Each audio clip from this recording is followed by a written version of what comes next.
So I was checking out this "Is There a God?"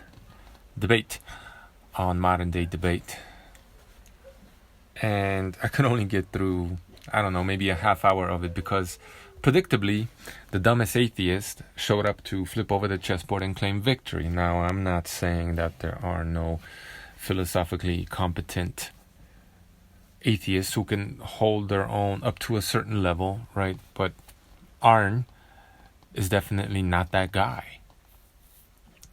And the fact that he has a following and that everybody isn't calling him out on the pure unadulterated bullshit that comes out of his mouth, it's quite amazing, really, right? Now, I can't figure out if this guy is dumb and dishonest, but generally, when that happens, it's probably a little bit of both. So, without wasting too much of your time, let's just break down just the first few sentences of his opening statement, and it's nonsense. His 13-minute opening statement as well. Aaron, the floor is all yours. Thank you. To my experience, believers hate nothing more than the burden of proof, and that's why they... So right off the bat, he shifts the burden of proof, right?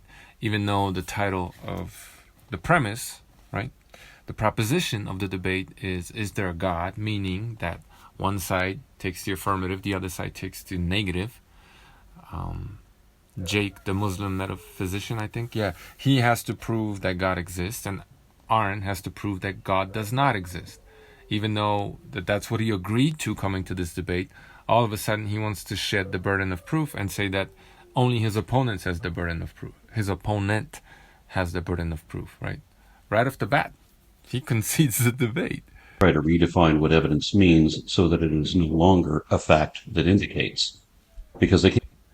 Somehow, the Muslim in this case, or apologists, or people who argue for the existence of God, somehow they change what evidence means according to Aaron.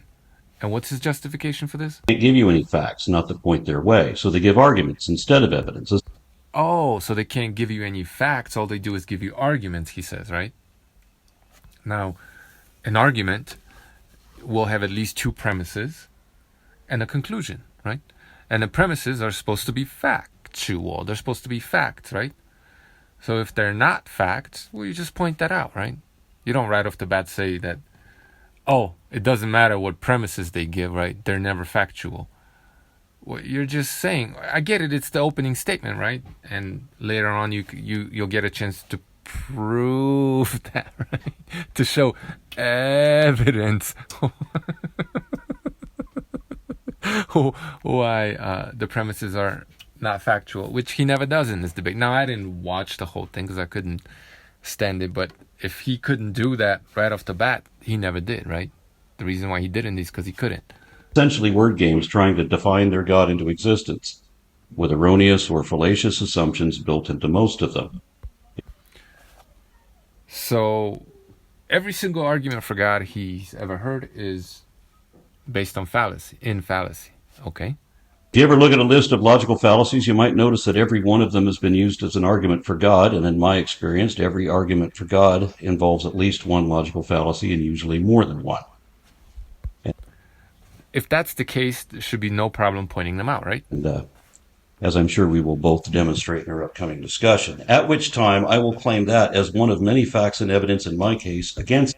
Oh, so your premises, right, or your arguments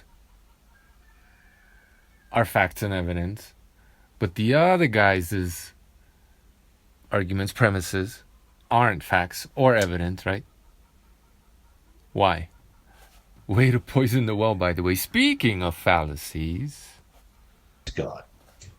Of course, the first fact in evidence against God is that there is no evidence for God.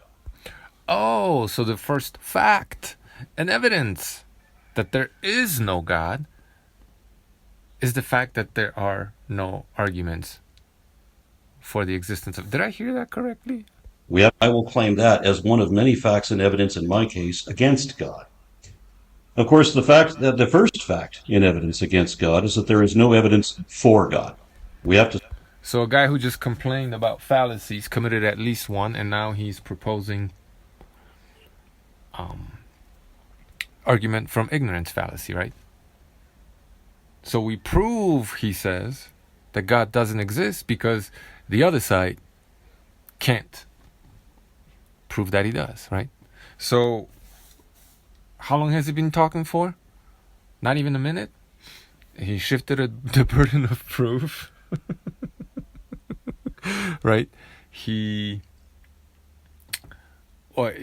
doesn't know what arguments are, that they're based, and he doesn't seem to know that when it comes to his opponent, but when it comes to him, all of a sudden he understands that. So I don't know. He's just dishonest, right? But he also, what other fallacy did? Well, there was some other fallacy I just forgot, and he shifted the burden of proof. He proposed an argument from ignorance right off the bat, right?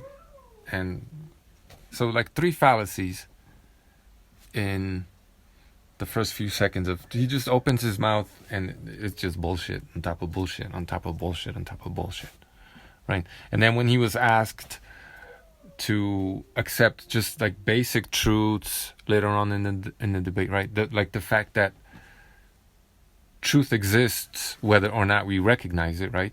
Which he admitted to many times, because simply by saying that he is a truth seeker, right? He's seeking for truth, which implies that truth exists. He's merely looking to find it, right? Even though he said that many times in the past, right? All of a sudden, he tried to pretend like the only way truth can exist if we recognize it, right? That truth doesn't exist independent of our mind, right? I mean, the guy's just a walking, talking contradiction. Super dumb, super dishonest. And the fact that he has people propping him up, right? I'd like to be able to say it's shocking, but it's sad, really.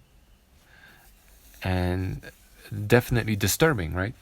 If you're propping up this absolute ass clown, well, that's who you are, right? There's enough atheists for you to, prop up and follow and get behind, because at the very least they're honest, right? Ultimately, all of them get whooped once they step up to a certain level. They all lose eventually, right? When they meet like the top boss, right? The final boss. But at the very least, a lot of them are honest and able to hold their own up to a certain level. This guy's just an absolute ass clown, right? So do better, guys. Those of you that think that he actually has something to contribute other than just bullshit.